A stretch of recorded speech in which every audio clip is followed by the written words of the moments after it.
Question आहे, describe any 3 types of tourism. पर्यटनाचे कोणतेही 3 प्रकार सांगा. मी याचे 8 व्हिडिओ बनवतो आहे वेगळे वेगळे. हे 8ही व्हिडिओ तुम्ही बघा आणि त्याच्यामध्ये तुम्हाला जे 3 प्रकार आवडतील ते तुम्ही तुमच्या उत्तरामध्ये लिहा. पहिला व्हिडिओ झालेला आहे लोकल अँड इंटरस्टेट, स्थानिक आणि राज्यीय. दुसरा आहे इंटरनॅशनल टुरिझम, ज्याला मराठीमध्ये म्हटलंय आंतरराष्ट्रीय पर्यटन. माझ्या हातामध्ये आहे टेक्स्टबुक, पेज नंबर 53. वाचायला सुरुवात करतोय. तुमच्या हातामध्ये पुस्तक आणि पेन पेन्सिल असेल असं मी धरून चालतो. आणि इंग्लिश आणि मराठी दोन्हीमध्ये आहे. ठीक आहे, आपलं आपलं पुस्तक पकडा. बघा, नाउअडेज, प्रत्येक शब्द महत्वाचा. नाउअडेज म्हणजे आजकाल. आजकाल म्हणजे पूर्वीच्या काळी हे तेवढं सोपं नव्हतं. आजकाल हे खूप सोपं आहे. हा त्या एकाच शब्दामध्ये दिलेला मोठा अर्थ. ठीक आहे, बघा, nowadays it has become easier to travel because of the easy availability of number of options of railway, marine and air transport. म्हणजे आजकाल खूप सोपं झालं. अमेरिकेत जाणं एवढं अवघड नाही राहिलं. युरोपमध्ये जाणं एवढं अवघड नाही झालं. लोक सहज म्हणून जातात. ठीक आहे, पुढे बघा, का ह्या फॅसिलिटीज अवेलेबल झाल्यामुळं. ठीक आहे, त्याच्यानंतर बघा, marine transport has linked the coastal regions. म्हणजे जे मरीन ट्रान्सपोर्ट आहे, समुद्रातलं जे समुद्र वाटे जे जाता येतं त्यानं कोस्ट एकमेकांशी जोडले. There is a trans European railway route. Trans European हे तुम्ही माहिती असेल तुम्हाला तर बघा बरं का. मराठीतनं एकदा पटकन वाचतो. जहाजांमुळे समुद्र किनाऱ्यावरचे देश एकमेकांना जोडले जातात. तुम्हाला श्रीलंकेला जायला तुम्ही विमानानं सुद्धा जाऊ शकता किंवा श्रीलंकेला तुम्ही बोटनी सुद्धा जाऊ शकता. बरोबर आहे.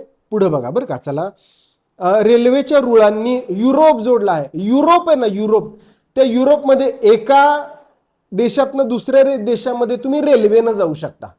ठीक आहे, सगळा युरोप एकमेकांशी रेल्वेनं जोडले ते नाही का. लंडन, पॅरिस, ॲम्स्टरडॅम, तो एक खूप फेमस आहे बघा. लंडन, पॅरिस, ॲम्स्टरडॅम रेल्वेनं जाता येतं. पुढे बघूयात बघा. Aviation has bought the entire world closer. आता अमेरिकेमध्ये जायचं असेल तर 24, 25 किंवा 30 तासांमध्ये डायरेक्ट अमेरिकेला, पृथ्वीच्या पलीकडे पोचता येतं आपल्याला. किती सोपं झालेले. आधी एवढं सोपं होतं का? आपण बघतो वास्को द गामाची जर्नी किंवा ते जे सगळे युरोपियन आले होते किंवा कोलंबसची जर्नी, किती अवघड होतं त्या काळामध्ये. आणि आजच्या काळामध्ये ते सगळं किती सोपं आहे. पुढे बघा. Because of the economic liberalisation policy of the Indian government, the number of people traveling back and forth from India has increased considerably.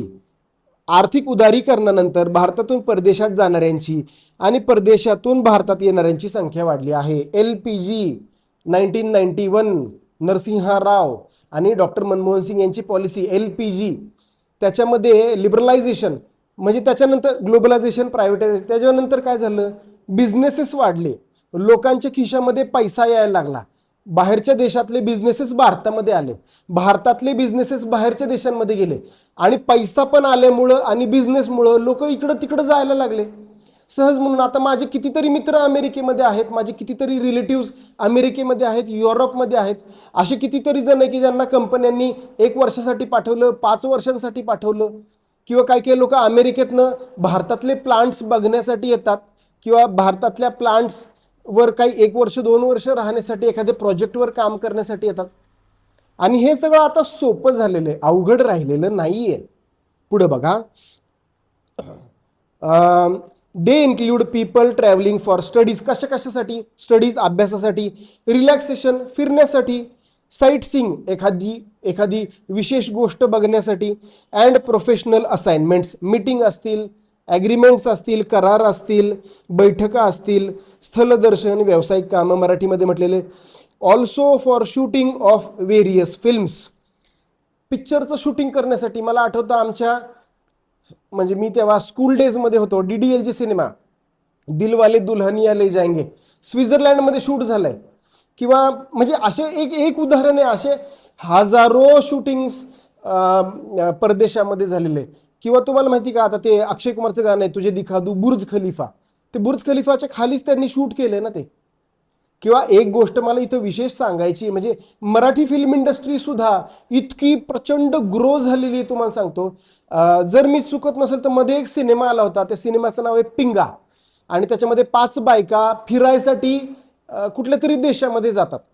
तर मराठी सिनेमाचं शूटिंग सुद्धा बाहेरच्या देशामध्ये जाऊन हे लोक शूट करायला लागलेले आहेत. किती सुंदर, किती मोठी गोष्ट आहे, राईट.